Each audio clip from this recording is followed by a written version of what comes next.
Okay, so I've been doing a lot of research lately on this aspect of shamanism. So I love that this question is coming up and knowing that again, like you're saying, it's such a big topic and I can't answer it in a single message. But you know what's fascinating? I'm going to give some historical context here of when we look at the traditions of purely shamanic cultures, right? Especially in Siberia or some in Australia, some in Central Asia, etc., there is a lot of reference to the initiation processes of shamans being connected with what they called quote unquote evil spirits.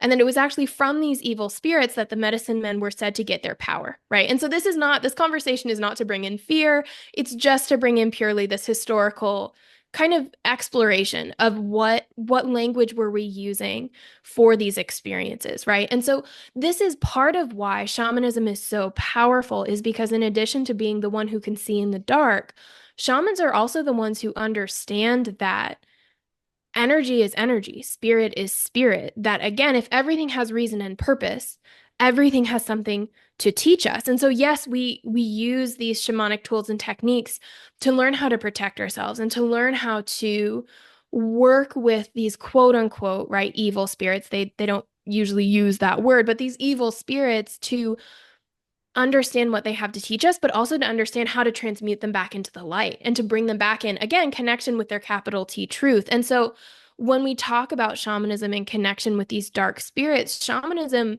doesn't exactly see it that way. They see spirit and the different manifestations of spirit. And again, because they have this ability to see in the dark, they can see the places where those spirits have things to teach and have opportunities to be transmuted and lifted back to spirit because we're walking those paths. I know No, Christine it's has things to add. well, yeah, I think this is where I'm at in my spiritual journey as I get a lot. This is how spirit is teaching me now. So I get a lot of spirits that aren't necessarily of the light who come in and are teaching me, and for me to recognize actually who they are. Not these aren't angelics. These aren't positive, healthy spirit guides.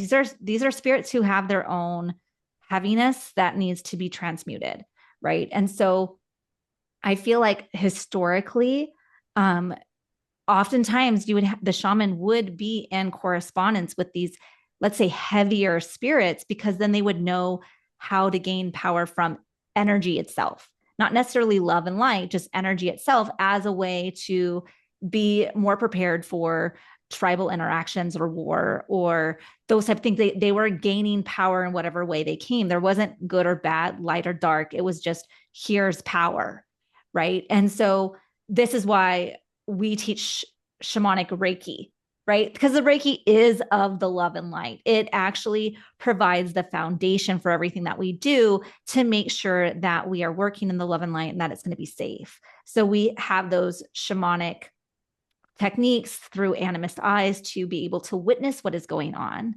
And then also say, here's the Reiki to make sure that we're provided with a very loving and supportive space in which to do it. And so I think they from my personal practice, I wouldn't do shamanic work without Reiki. Like Reiki has to be the foundation for me, because I am not striving to be in the space of, I'm going to use all power that's available to me. I only want to be in the love and light energy. And yet I'll have darker entities come into my perception for healing. Oftentimes, like, how often have I worked with ghosts who are absolutely bound and to this earth, and that they have a heavier energy. They might have revengeful energy. They might have jealous energy. They might have all kinds of human, very like emotions, but they've been stuck here for decades or centuries and need support in their own healing to cross over.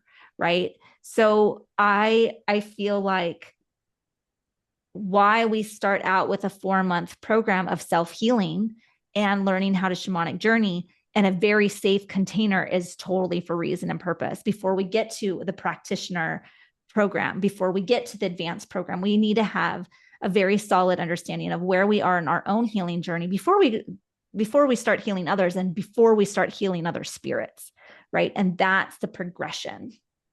And this was, this is something that I do.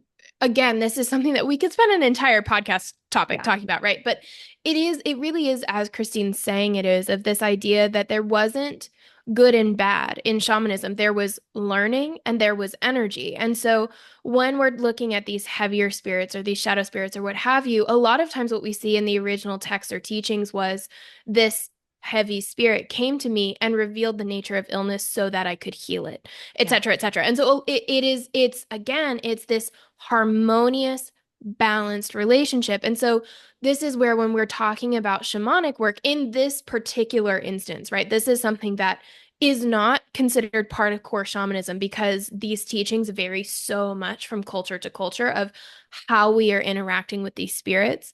But rather, when we're looking at it from this core shamanist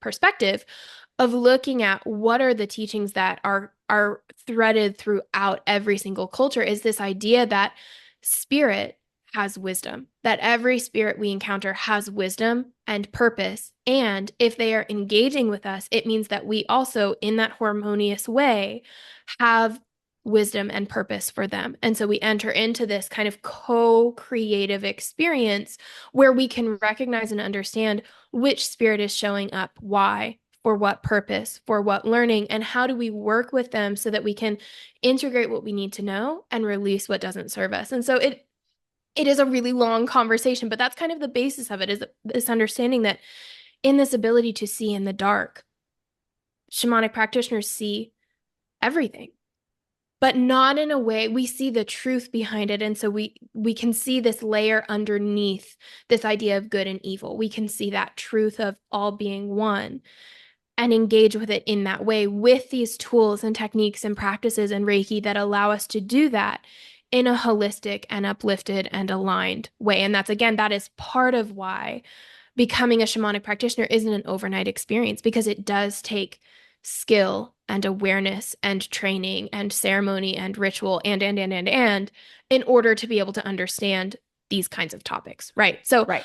Well, there's so much more we could say on that. yeah, exactly. And I think that's why, I've been doing this work for almost 20 years. And these are the kind of lessons I receive, right? Because I've been in it so much that I can have spirits come to me and be able to witness where they're at and understand their energy and understand, like, this entity has a lot of wisdom to share and is a trickster. They can be both. And the only reason why I feel like I am getting these types of spirits that are coming to me at this point in my life is because of I'm ready for it, right? Like, it's rare that I have students who are at the beginning that are getting these types of spirits coming forward.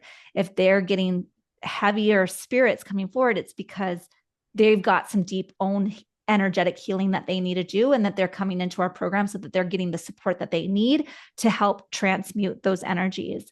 And so I feel like our space of Moon Rising Shamanic Institute is allowing for people to come forward, whether they're in it, like they're in the thick of it and they need help in transmutation, or that they're available to do the deep healing work and really rise above that heaviness so that they can cultivate a healthy relationship within themselves with spirit. And so all of that is in the realm of possibility. And then we move into, like, how does shamanism approach physical healing? Thank you, Deb, for that question.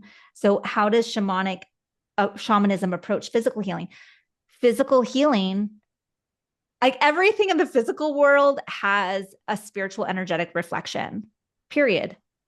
And so when we bring those physical ailments into the shamanic perspective, we can understand the emotional or energetic heaviness that is causing the physical ailment. So one of my shamanic teachers, mentors, she's in her 80s. She wrote a book. I've posted the link to that book in the comments. And, she got diagnosed at, close to 80 with fibromyalgia. And she was like, my life is done. I'm going to write my book and I can die now. I can be done. My contract here on earth is complete. I just need to get the book done, because she has this really heavy ailment and she's not feeling good anymore. And, so she writes the book and she's doing some journey work to understand why she has been given this ailment. What is she supposed to learn from it? How is she supposed to heal it? And she is given information from spirit of what ceremony needs to come about in order to heal her fibromyalgia. And she performed said ceremony and now is 100% healed. So is there a correlation between physical healing and shamanic work? Absolutely.